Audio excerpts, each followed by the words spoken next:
कि देखिए ये जो हमारा ग्रैंड डेमोक्रेटिक अलायंस का इत्तेहाद है ये आज से नहीं है,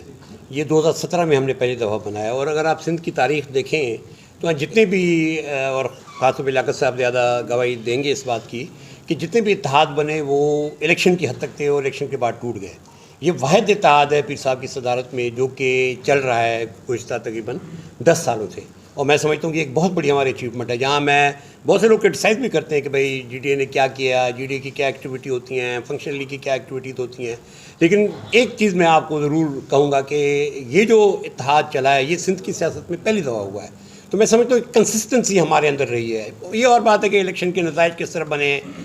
2024 में फॉर्म 47 का किस तरह इस्तेमाल हुआ, 2018 के अंदर किस तरह के इलेक्शन हुए, ये सारे आप लोग भी गवाह हैं। मैं उस पर इतना ज़्यादा बोलना नहीं चाहता, सिवाय इसकी ये कहना चाहता हूँ कि सारा का सारा जो सिस्टम है, ये सिस्टम सारा का सारा इससे मैं इसको ये कहूँगा इसमें से सड़ांड उठ रही है। अब ये जो ना सिस्टम जो है ना वो कहते हैं ना इसका गोश्त भी अब गल सड़ रहा है, और जिस तरह जो जैसे वक्त गुजरेगा आपको मज़ीद इसमें से सड़ांड नज़र आएगी, मज़ीद इसमें से बदबू उठती नज़र आएगी। तो मैं तो काफ़ी अर्से से जब से ये इलेक्शन हुए हैं मैं तो ये बार बार ये बात कह रहा हूँ कि ये वक्त है कि पाकिस्तान की इस्टेब्लिशमेंट और पाकिस्तान की जो भी करता रहता लोग हैं वो ये महसूस करें कि इस वक्त अगर आप इसने सिस्टम को अगर आपने इसको जारी रखा, क्योंकि हम तो पहले दिन से इससे दूर हैं। आपको याद होगा कि जब इलेक्शन हुए राशिद साहब MP हैं आज, लेकिन हमने ये फैसला किया पीर साहब की सदारत में कि जी हमने ओथ नहीं उठाना। आज तक हमारे जो 3 मेंबरान हैं वो असेंबली का ऐसा नहीं बने, तो हम तो इस सिस्टम को मानते ही नहीं है। ये सिस्टम इस वक्त बिल्कुल जिस तरह आपको नज़र आ रहा है कि इसमें से अब वो जो बदबू उठ रही है, इससे पहले कि ये बदबू पूरे पाकिस्तान को जो है ना तबाह करके रख दे, मतलब आप इस वक्त की कनोटेशन तो देखें,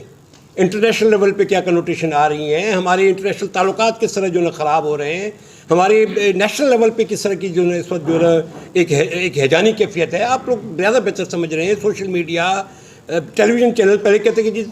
कि चैनल्स पे कोई चीज़ नहीं, अब तो चैनल्स भरे पड़े हैं आज के जी ये क्या हो रहा है कि भाई रज़ाई साहब की पोजीशन क्या है, मियाँ शहबाज साहब की पोजीशन क्या है, उनकी क्या ये जो हुकूमतें बनी हुई हैं क्या ये हुकूमतें पाकिस्तान के इन मसाइल को हल कर सकती हैं?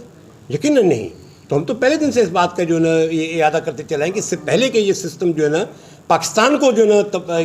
को